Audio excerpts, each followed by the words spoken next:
Assalamualaikum warahmatullahi wabarakatuh. Bismillah, alhamdulillah, wassalatu wassalamu ala rasulillah, Sayyidina Muhammad Ibni Abdillah, wa ala alihi wa sahbihi wa man tabi'ahu wa man ma ba'd. Sehat semua, alhamdulillah. Saat ini saya berada di kampus ya, di kampus IAI Darussalam sebagai tempat pengabdian. Dan hari ini saya ingin mencoba kembali untuk merekam bagian yang kedua tentang profil Pondok Pesantren Darussalam yang bukunya kemarin sudah saya buat ya, dengan judulnya Buku Profil Pondok Pesantren Darussalam pada tahun 2019 kemarin. 4.000 dicetak habis semua. Alhamdulillah. Laris manis. Sekarang apa ada di Gramedia atau tidak ada sekarang. Tapi saya menganggap bahwa itu masih kekurangan ya. Ternyata kemarin pada rekaman yang bagian pertama. Nah, hari ini bagian kedua. Khususnya tentang periode pertama. Periode pendiri, tokoh pendiri Pondok Pesantren Darussalam, yaitu Kiai Haji Jamaluddin. Ternyata beliau dilahirkan pada tahun 1865 dan meninggal pada tahun 1921. Yang ini mungkin bagian temuan kita yang insya Allah akan kita bukukan. Kita revisi buku yang dulu, kita masukkan data-data yang baru. Dan beliau adalah sejak kecil sudah piatu, usia 8 tahun dibawa orang tua beliau, Haji Muhammad Afif, ke Mekah. Kemudian 5 tahun di Mekah, orang tua beliau, Haji Muhammad Afif, meninggal. Dan beliau sebatang kara di Mekah. Tidur, ya tidurnya kadang-kadang lebih banyak di Masjidil Haram. Tempat beliau mengaji juga di sana. Kemudian pengajian pada zaman itu adalah pengajian Sunni, aliran-aliran Ahlus Sunnah. Dan beliau juga berikutnya menemukan teman orang pasayangan yang orang tuanya saudagar ini memberangkatkan anaknya ke Mekah. Nah, kemudian mengontrak rumah di daerah gunung ya. Itu kapan ceritanya ya? Daerah gunung di sekitar Masjid Haram. Artinya beliau sudah ada punya teman ya. Punya teman di Mekah. Namanya Yusuf ya. Kemudian bergelar Yusuf Jabal. Karena beliau adalah di Mekah bertempat di gunung. Nah, itu. Jadi digelari Yusuf Jabal. Sampai pulang ke Martapura ya juga tetap bergelar Yusuf Jabal. Nah, itu.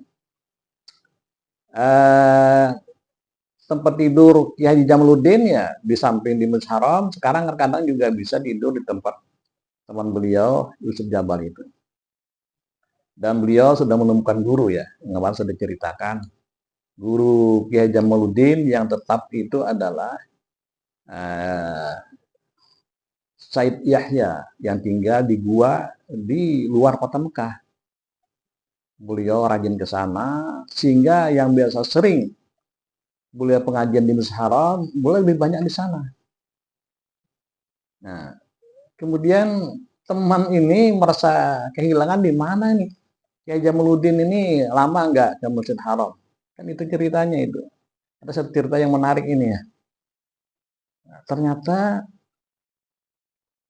ketika ketemu di Masjid Haram, nah diceritakan oleh Kiai Jamaluddin bahwa beliau adalah menemukan seorang guru yang namanya Said Yahya di daerah luar kota Mekah, tempatnya di gua. Tertarik nampaknya Yusuf Jabal ingin ikut juga mengaji ke sana.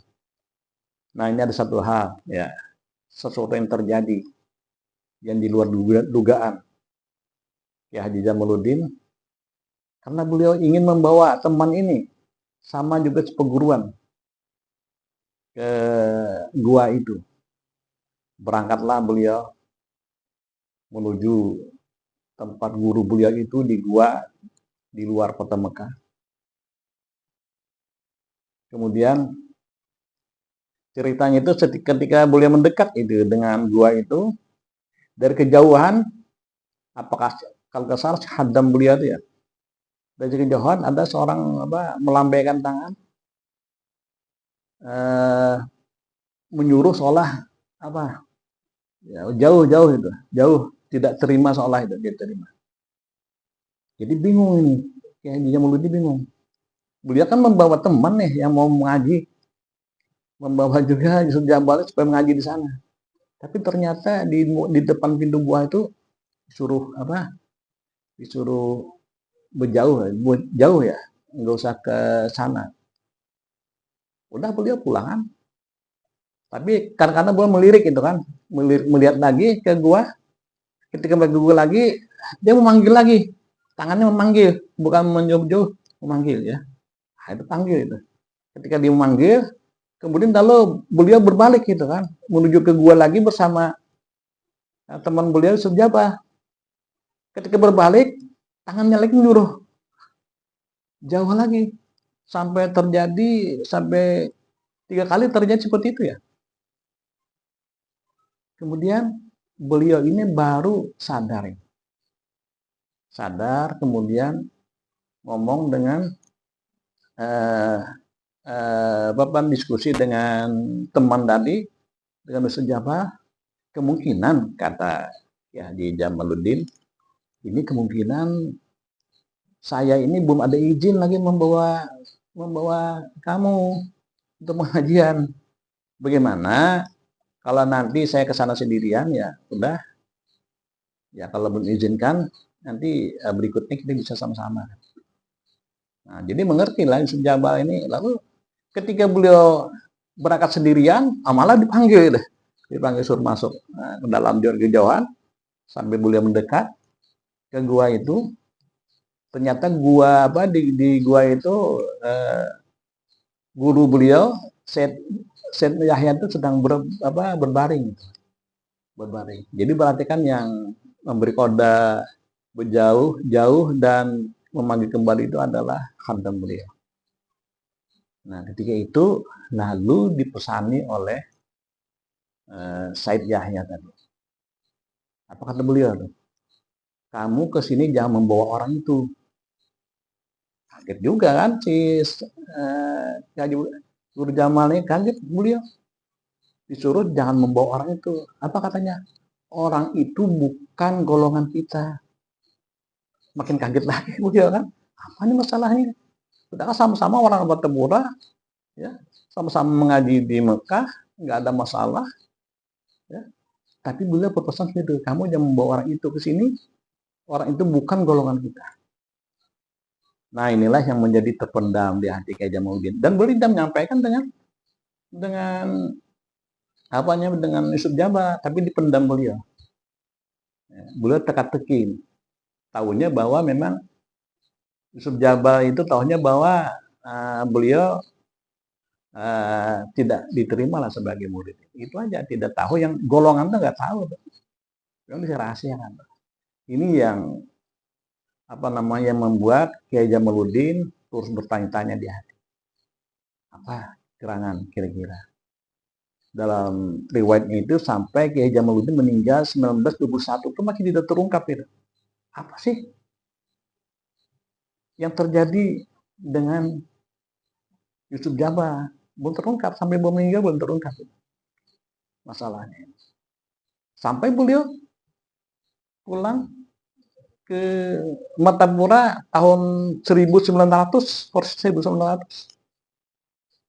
Di sana pun beliau membangun madrasah, konsultasi juga diantaranya dengan Yusuf Jabal.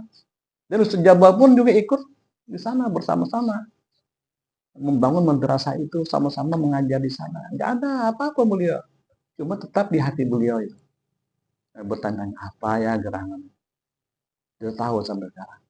Cuma pesan guru, kamu jangan membawa dia itu.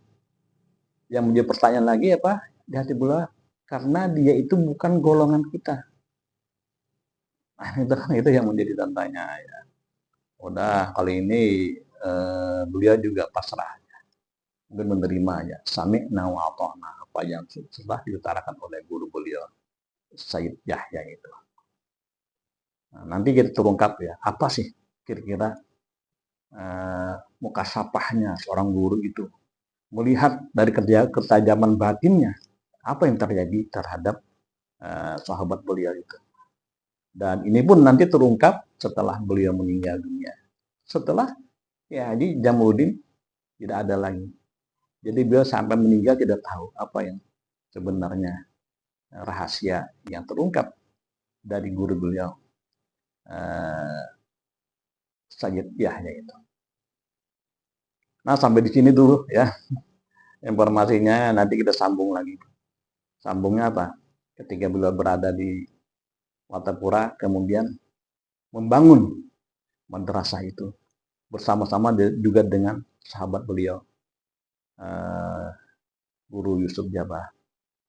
Demikian, terima kasih. Wallahul muwaffiq ila aqwamit thoriq. Assalamualaikum warahmatullahi wabarakatuh.